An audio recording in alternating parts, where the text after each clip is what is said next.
مشرق اور مغرب اللہ کی پکڑ میں آنے والے ہیں۔ میں آپ کو بتا رہا ہوں، میں نجومی اور کاہن نہیں ہوں، پر میری زندگی کا کچھ عرصہ اللہ کی کتاب کے ساتھ گزرا ہے۔ میں تمہیں بتا رہا ہوں مشرق اور مغرب پر آنے والا ہے، آنے والا ہے یہ اللہ، وہ بے نیاز اور صمد اللہ، حیاؤں والا اللہ، کفر کو مہلت دیتا آیا، شرک کو مہلت دیتا آیا، بت پرستی کو مہلت دیتا آیا۔ نہیں مہلت دی تو بے حیائی کو نہیں دی۔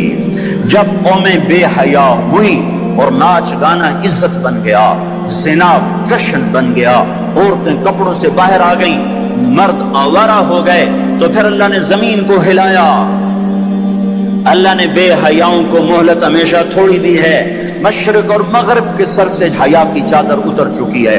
ان کی تو اتر گئی تھی، وہ ہماری بھی اتارنے کے چکر میں ہیں۔ ان کی تو اتر گئی تھی، وہ ہماری بھی اتارنے کے چکر میں ہیں۔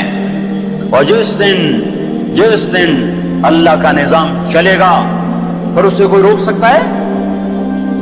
أَأَمِنْتُمْ مَنْ فِي السَّمَاءِ أَنْ يَخْسِفَ بِكُمُ الْأَرْضَ فَإِذَا هِيَ تَمُورُ۔ تمہیں کھڑوں کو زمین میں دھنسا دوں، اپنے اللہ کو روک لوگے؟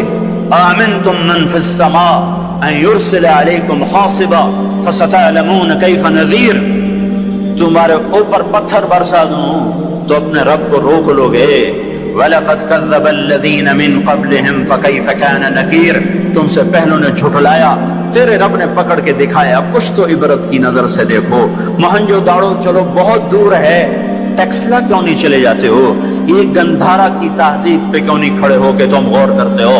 ان کے ٹوٹے مکان، ان کی دفن شدہ تہذیبیں اور ان کے ویران حویلیاں، مہنجو داڑو کی تہذیب، ہڑپا کی تہذیب، یہ تو میرے دیش کے اندر ہے، مجھے باہر نہیں جانا پڑے گا۔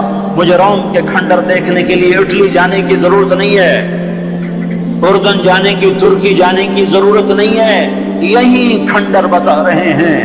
میں بھی کبھی کسی کا سر پر غرور تھا۔ یہ اللہ نے تہذیبوں کو کھنڈر کب بنایا؟ جب نافرمان ہوئے۔ لوط علیہ السلام کی قوم بے حیا تھی، ان کے کفر کا الزام سارے قرآن میں ایک دفعہ لگا ہے ان پر۔ جب بھی نبی کہتا تھا تم غلطی کرتے ہو تو اور انبیاء ان پر کفر کا تم کیوں اللہ کا انکار کرتے ہو، تم کیوں اللہ کا انکار کرتے ہو؟ لوط علیہ السلام کو لوط علیہ السلام نے اللہ نے صرف ایک دفعہ کہا کہ یہ کفر کرتے ہیں، باقی ہر دفعہ جتنی دفعہ اللہ نے ان پر لعنت کی تو کہا تم کیسے بے حیا ہو، یہ تم کیا کام کرتے ہو، تم کیسے بے حیا ہو، تم مردوں سے شہوت پوری کرتے ہو۔ ما سبقکم بها من احد من العالمین، اس ظالموں تم سے پہلے یہ گندا کام کسی نے نہیں کیا، یہ تم کیا کر رہے ہو؟ جب دھرتی پر یہ کام لوط علیہ السلام کی قوم کا عمل جب دو آدمی کرتے ہیں تو اس جگہ کے فرشتے اٹھ کر اوپر چلے جاتے ہیں کہ ابھی اللہ نے زمین کو ہلایا اور ابھی ہلایا اور ابھی عذاب آیا اور ابھی عذاب آیا۔ تو لوط علیہ السلام کی قوم پہ اللہ نے 4 عذاب پھینکے ہیں کٹھے، اور 5واں زلزلہ۔ پہلے آیا زلزلہ، پھر آئی فرشتے کی چیخ، پھر اوپر پڑی پتھروں کی بارش، پھر ان کے چہرے، ان کی آنکھیں گئی دھسا دی گئیں، اور پھر ان کو اللہ نے یوں اٹھایا اور پلٹا کے یوں مارا۔ فجعلنا عالیہا سافلہا وامطرنا علیہا حجارۃ من سجیل منضود مسومۃ عند ربک وما ہی من الظالمین ببعید۔ اور عجیب بات بتاؤں، پتھروں پہ نام لکھے تھے، یہ پتھر فلاں خبیث کے سر پہ پڑے گا، یہ فلاں بدبخت کے سر پر پڑے گا۔ لوط علیہ السلام کی بیوی ایمان نہیں لائی تو اللہ تعالیٰ کے فرشتوں نے کہہ دیا تو بچ جائے گا، تیری بیوی کے سر پہ پڑے گا پتھر۔